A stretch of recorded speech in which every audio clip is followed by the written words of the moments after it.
Nitong nakarang Disyembre pa nagpa-schedule si Alisa para makakuha ng passport. Ang nakuha niyang date of appointment sa darating pang March. Kaya nang mabalitaan niya na sa Las Piñas ilulunsad ng passport on wheels ng DFA, agad siyang nagpunta para mapabilis at masimula na ang pag-aayos ng iba pang dokumento para magtrabaho abroad.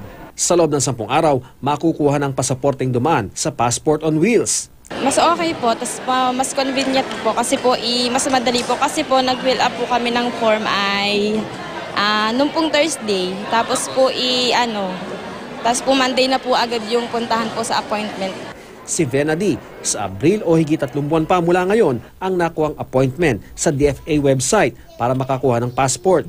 Dito rin siya sa Las Piñas sumakbo. Laging full yung wala siyang available na date tsaka time. Sabi ng DFA, nasa 15.7 million na ang na-issuehan nila ng passport. 9.5 million dito, mga Pinoy abroad. Bawat taon, 50 hanggang 100,000 ang nadaragdag na passport applicants sa Pilipinas. Right now po, we can do 9,000 a day. Kaya po, malaki ang backlog. With these vans behind me po, we can do an additional 2,000 a day. Nasa 4,500 passports kada araw naman ang kapasidad ng 9 na bagong Regional Consular Office. Pero uunahin muna raw pabilisin ang sistema sa mga embahada at konsulada abroad.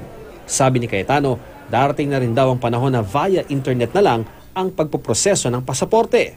Kapag nakompleto na nila ang files ng biometrics ng lahat ng passport holders matapos makorrupt ang existing files. Ian Cruz, Nakatutok, 24 Oras.